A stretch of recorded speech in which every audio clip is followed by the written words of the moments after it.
Hello, hello. Welcome to Tea Time Thursday. Happy Thursday. Yes. Hi, everybody. Come on and join in the fun. I always have a hard time getting us loaded up, but I'm not going to let it distract me. Welcome. There we are.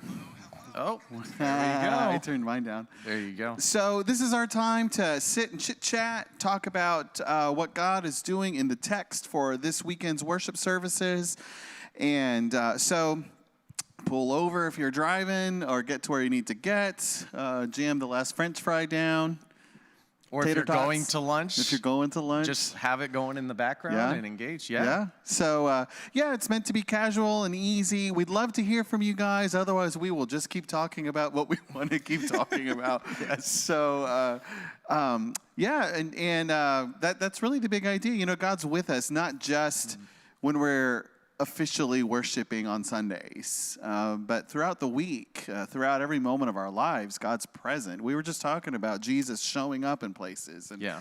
And so, so in the middle of the week, we pause to talk about what God is doing and what we're looking to learn this weekend at the worship services. So come and be with us. So as people are logging on and more people are checking in, there's a lot that's happening on our campus this week. And Alicia is running around in the back. I know actually it's all staff are like all hands on deck right now, getting ready for the Easter Bunny breakfast. And you know, we're gonna eat that Easter Bunny. Is that how that works? All the rabbit you can eat, friends. Oh, that's not. Is Peeps. That not? Peeps. Peeps. Yeah, Peeps, of course. Rabbit is delicious.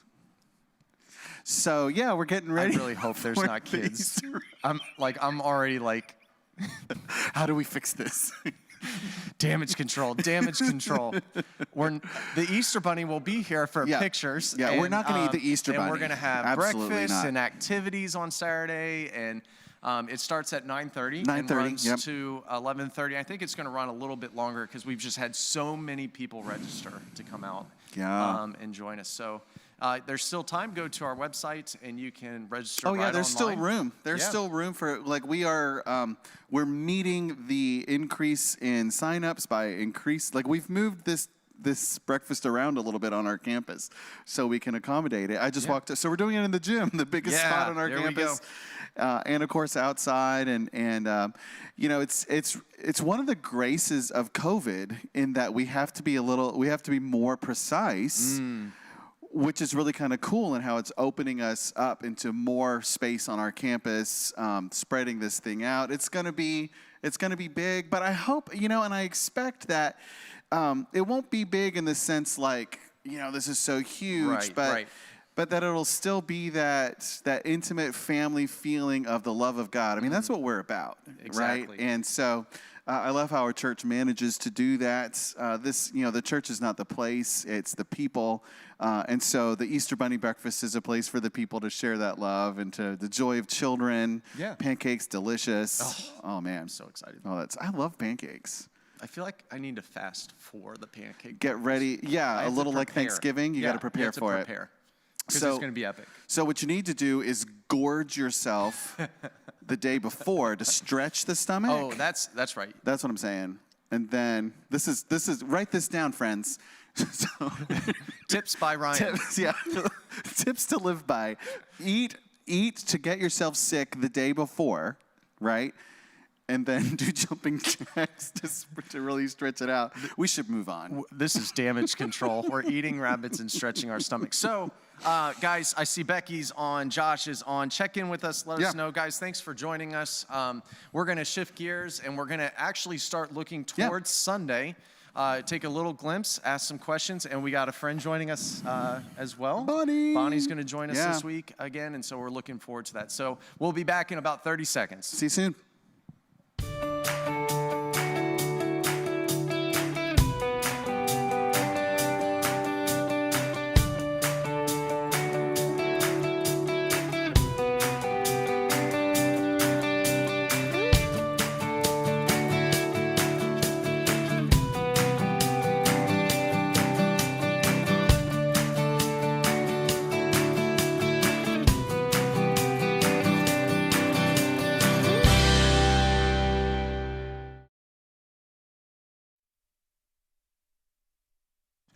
All right. And we're back. I wasn't ready. I wasn't ready That's either. A false start. But yeah, so this week it is starting Holy Week. Yes. And it's Palm Sunday, and we're super stoked about worship this week and the planning for it. The kids are going to be involved. There's liturgy involved around communion and about starting Holy Week off in the right frame of mind. And so, hey, I hear her. There she is. There she is. It's a very powerful week, and I'm really looking forward to what we have in store for it. Yeah. As we journey through and as we reflect. Yeah. Bonnie, how you doing? Good. How are you guys doing? Good. Good to see you. Thanks for joining us. Anytime. Yeah. I like it. I'm gonna brag a little. engaging Can with we everybody. brag a little bit? So Bonnie is she is behind the scenes, like making sure this happens. Yeah. Right. And she has just been faithful each Thursday, making sure that the live stream's happening, that you guys get the information, that the video works. She is absolutely amazing, and she's joining us and has filled in when all of us couldn't be here as the ministry team, and it's just great having you. Thank She you. loves God and loves the Bible. Absolutely.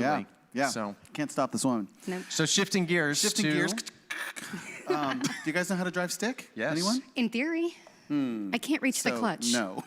I learned on a Jeep Wrangler. Did you? I learned on a Honda Accord. S10. Such a good car. Yeah. I'm not sure if it still had a transmission when I was done, but Yeah. I learned.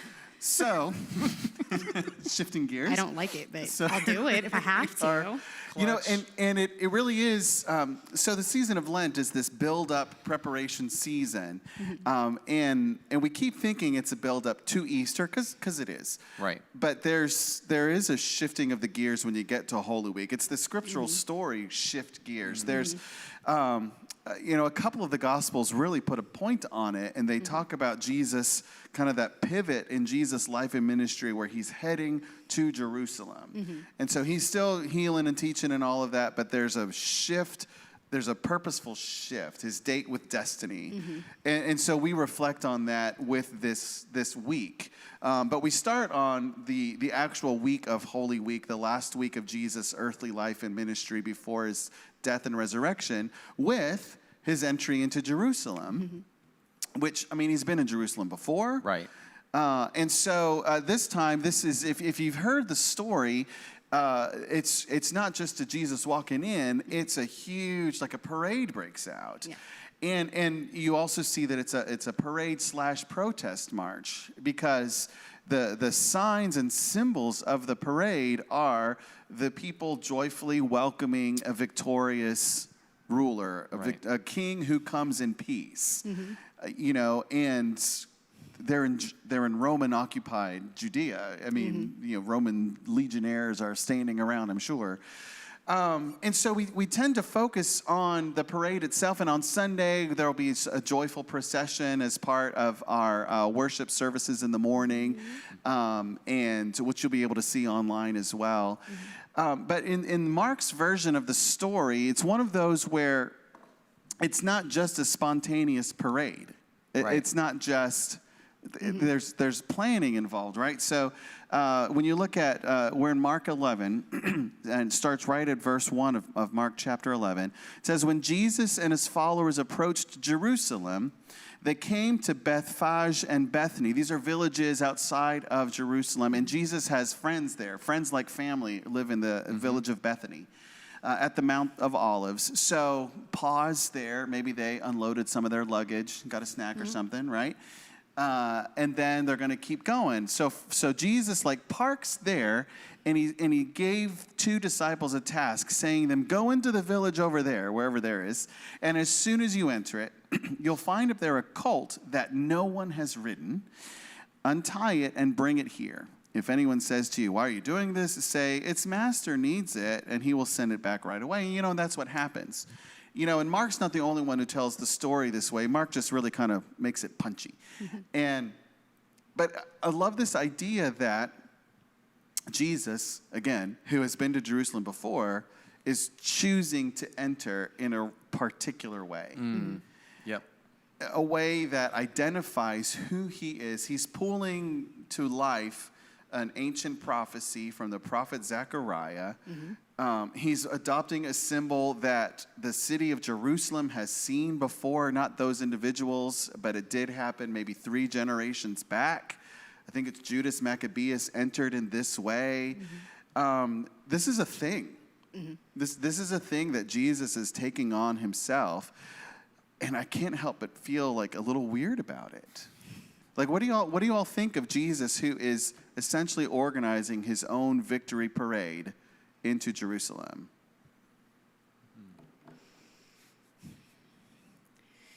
I think it's interesting when you know exactly what you're supposed to do. Yeah. But then in a few days when he's saying, really? Is there any other possible way? And I wonder at this moment, you know you're doing it because it's what it says to do. You know that it's fulfilling prophecy, but I wonder about him as the man. That's interesting. The actual follow through. It's one thing to be told this is what your story is and this is what you're going to do, and then actually do it. Yeah. And I wonder too, about, Jesus who is God and human, which is a really hard thing to understand, but that's our faith. And so to be human is to be limited, right? To be God is to know everything. And so how do you hold those two? And you see there's instances where Jesus clearly doesn't know something, right? And so I wonder, is Jesus like, hey, I just read Zechariah 9 the other day. This is how I'm going to walk in, right? That was so epic how he entered the city. I want to do that. I think we can pull this off. Yeah, I think we can do this, guys. What do you think? Right? Yeah, we can. You two, go. Yeah, and Yes. because you don't see a whole lot of Jesus' life and ministry that's accidentally reactive, though, right? Right. Which is why I wanted to park here. Jesus did plan this.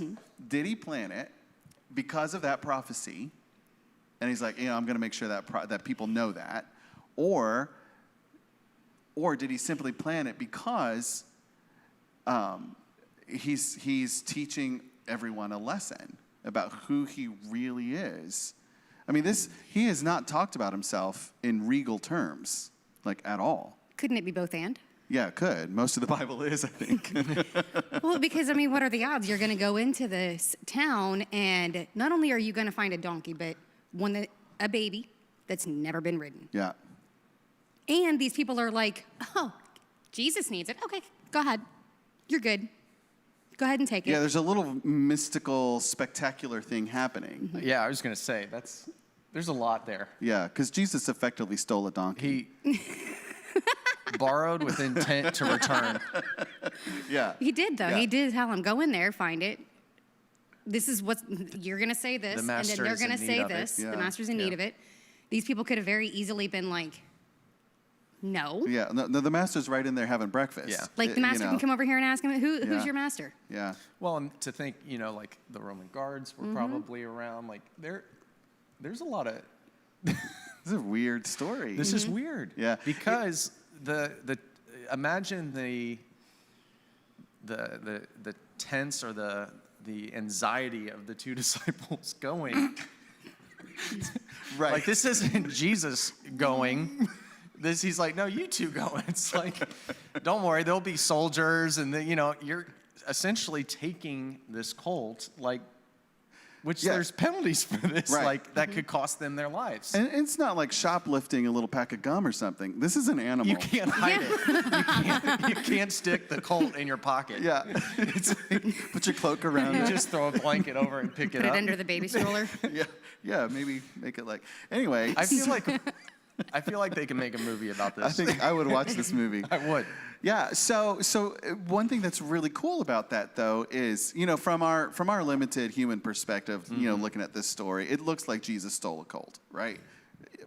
But it also looks like, no, the king demands it, and that's what kings get to do. In earlier passages where the prophets and priests are teaching about the king, Israel wants a king, and they're saying, here's what kings do, and kings take stuff. They will take stuff and use it, and Jesus is like, I'm the king, y'all. I need a colt. I need a colt to ride in.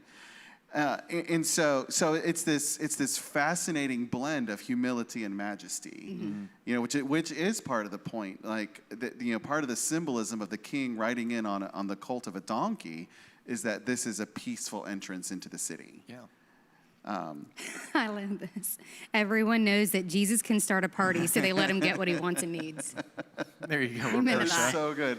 I've got a book This on my guy desk. turns water into wine. Yeah, he can have my donkey. Right. I mean, Jesus was called out for his partying. You know, he's hanging out with sinners and whatnot, not with the serious people. Jesus can start a party. Thanks, Parsha. That's a really good observation. Yeah. Get your donkey at Party City.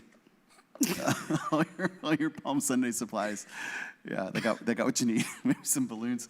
So right. And so what I love about this is I'm going to stop drinking my coffee until this is over. Yeah, I almost So we had get the it. idea of pin the tail on it? That's right. This is where pin the tail on the donkey came from. It's got to get the thing moving. I mean, there's so many layers to this, so many human layers, right? But in the middle of it all, I am drawn to and fascinated by the confidence of Jesus. He knows who he is. Right. Yes, he's not really talked about this before. He'll talk about it again. You know, that, you know, his kingdom is not of this world. His kingdom is breaking into this world. You know, and Mark agrees with this from the very beginning of Jesus' ministry. Jesus is saying, repent, the kingdom of heaven is here. I'm bringing it. Yep. Right? Jesus is bringing it. And so the donkey ride into Jerusalem is not the beginning of the kingdom of God. Jesus is illustrating what is really happening, and that the chosen one, the King of God, is now entering Jerusalem, the place that God chose ages ago as a central location for God's act of redemption. It's kind of like and you know, when you talk about the crucifixion, it's a moment of elevation. You know, Jesus said in John 3, you'll look up. We talked about that 2 weeks ago. You will look up. You know, and in that elevation, you see the crowning of the King of the humans. Whew, that gets to me. Oh, all this stuff gets to me. And so here he is. He's right. The king is riding in, and he knows who he is. He knows who he is, and his confidence radiates out. The disciples steal the donkey, right? You know, they don't really understand what's going on yet. At least in the passage, Jesus didn't walk them through everything. He's just like, go get me that donkey. You know, but his confidence radiates out, and it radiates out to the people. I gotta believe there's a risk in joining a protest march, essentially against Roman occupation, Right. under the noses of heavily armed Romans, right? Yeah, and when you take a step back and you scale it back to like that context, like the day of Jesus coming in, at any point, an order could have been given. Yeah. Yeah. At any point, it would have just been. You can't put it past the Romans for squashing a city, for suppressing voice or oppressing a people, right? Like you can't put it past them. History tells itself. Like, so at any point, they could have stepped in. Yeah. That it magnifies what is taking place. I also think, coming back to the intent, you know, I think about it from the people's standpoint. I wonder how much of this and Jesus coming in and having that entrance,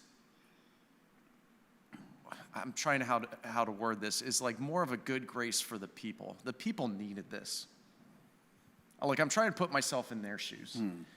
The hundreds of years, the generations and generations. Jesus isn't the first person to come in on, like, the generations of hope and false hope, and like, this is it, this time, this, and then here Jesus is coming, and it's like it bubbles up. Like, think about it from the perspective of the people. I'm wondering if part of Jesus's, like, the yes, both the king, filling prophecy, yes, you know, doing those things, but what, out of love and out of grace, was it a gift to the people?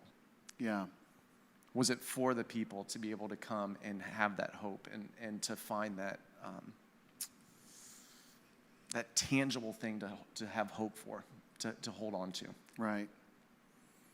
we know the end of the story. That's not really fair. Like, we know But the if you've crowds been turn. We know searching- that. But I mean, in that moment, You've been searching the scriptures. You know what to look for. Mm. You've seen, like you said, the false hope over and over and over again where somebody has come in, they've ridden in, they've tried to save the day, and 30 years later, Babylon's got their hands on it again. But this time, and everything's, it's not the same as the other people. He's not coming in on a horse. He's not coming in with a chariot. He's not coming in with a sword. or an But army. on a donkey. Right. Yeah, I mean, And he it's did beautiful. not overthrow anybody. He was just like, you can tear it down and I'll rebuild it. Yeah. Which I wonder, like, and this comes back to, and Scripture obviously, like, everything can't be documented. So the conversation between Betty and Jeremiah, or whoever in the corner, like, were they excited? Like, here he comes, and then he gets there, and they're like, "Where's the army? What's Right. this? Yeah. Where's his chariot?" Like, They keep looking for the rest Yeah, of the floats in the like- parade. Like, he passes, and they're like, which. like, is it the best parade ever Yeah. or the worst parade ever? Yeah, followed by 10 disciples because the other two are scared about the donkey. They're like, we'll meet you where you We'll guys see are you going. there, We'll yeah. see you there. Well, and that's- but you don't know the conversations, Right, right? you don't. know. And so we quickly, in the church, we quickly just jump to the narrative. They welcomed him 4 days later, crucify him, like they turned. What was the conversations? Yeah. What's the real practical thing, that tangible thing that took place? Was he received well? Was it just an initial celebration because this is happening? Here he is. What was their reaction? Well, and one thing about that, Yeah. and this is where we're going to be headed more on Sunday, is this just cracks me up. The way that Mark tells the story is, so there is the buildup, and and the people respond. Like, the confidence of Christ radiates out. And so the people, they get it. It's not just the disciples cheering him. It spreads to the people.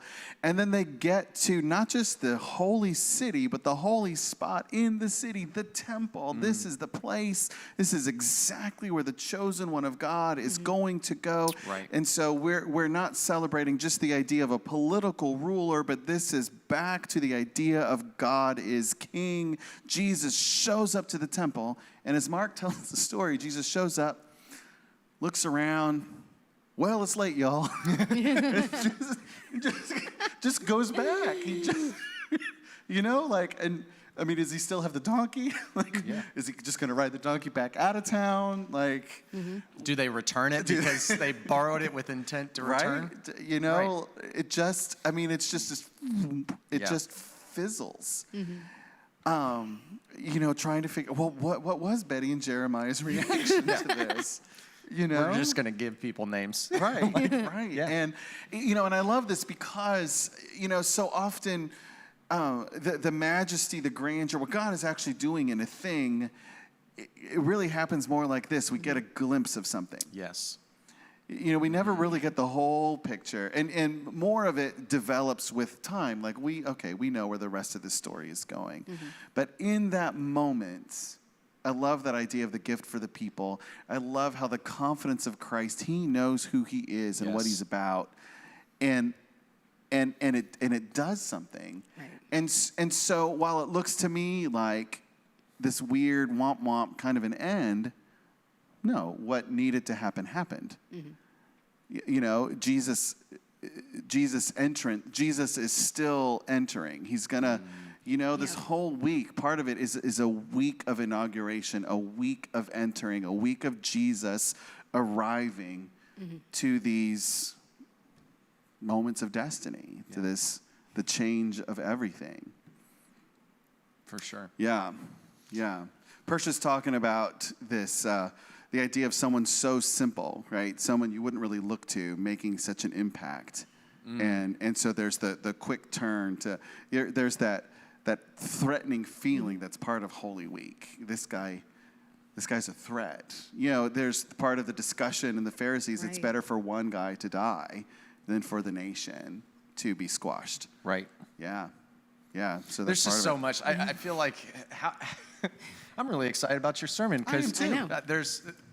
as we're talking, and you guys probably like, I like to hear these things. I'm like, well, that'll preach. Or you could go down that rabbit hole, or you could, and the fearlessness of Christ coming in there, that in and of itself, to be Christ bearers, to be made new, as Paul put it, to be of Christ. Are we as fearless? Yeah, right. When at any point the Roman army can squash the whole thing, and fill in the blank, whatever your Roman army is, right? Like, it could be family, it could be persecution, it could be fear of death, like whatever it is. Are we walking fearlessly? Are we as confident? Yeah. I mean, there's just so many here, even with what Persia was saying. Yeah. Another point of this is that this is not their first go around with Jesus. So from a Pharisee standpoint, can you imagine how ticked you'd be if the king is coming and he enters in Jerusalem and he's fulfilling prophecy in Scripture and it's Jesus, and you're like, I don't really like that guy. Not that guy. Anybody but that guy. Right? Yeah. And then kind of what Persia's getting at, sometimes it's the simple, sometimes it's the humble, that humility coming in. They were threatened by it. Yeah. And they already were. They already were. They already were. And here he is taking the steps to the cross. Yeah.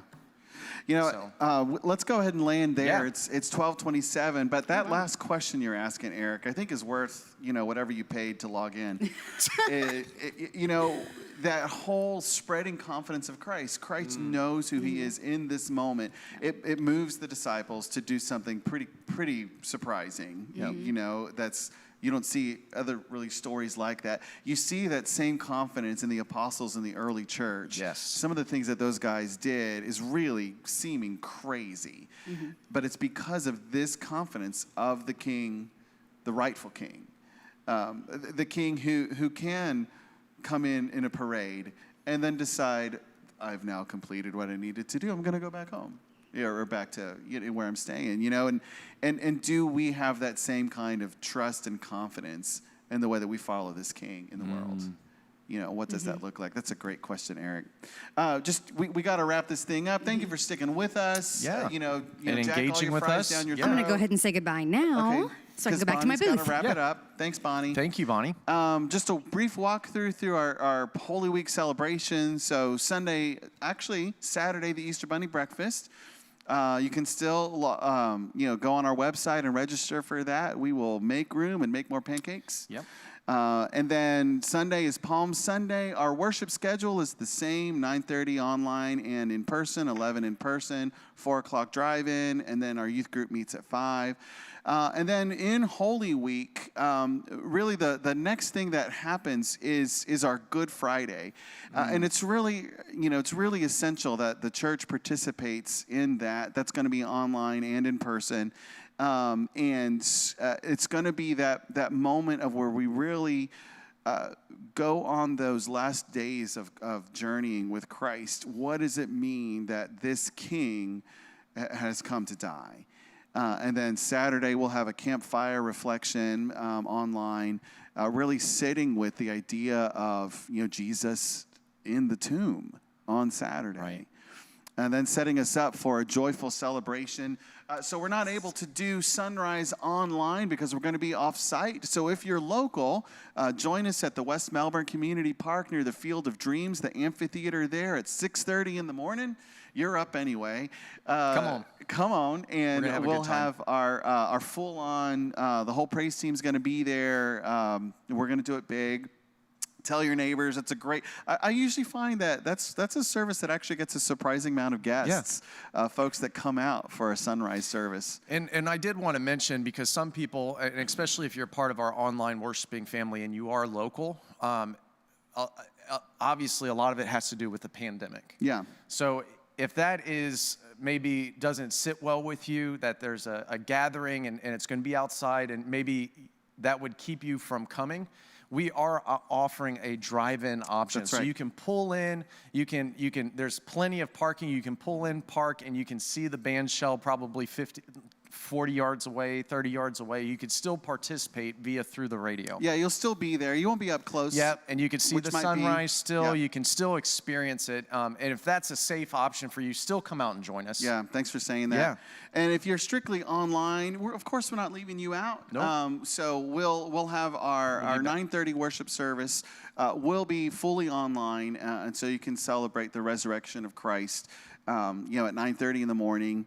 And then we'll have our 11 o'clock in person, our traditional service. And then the rest of the day we'll be spending with families. So, and if that was a lot, the website, I included the website link there that actually has a rundown of our entire Easter celebrations. Thanks for sticking with us. We went a little bit long today, but it's because Easter's coming. So we're excited. Yeah, so stay close, stay safe, and we will see you soon. All right, be blessed.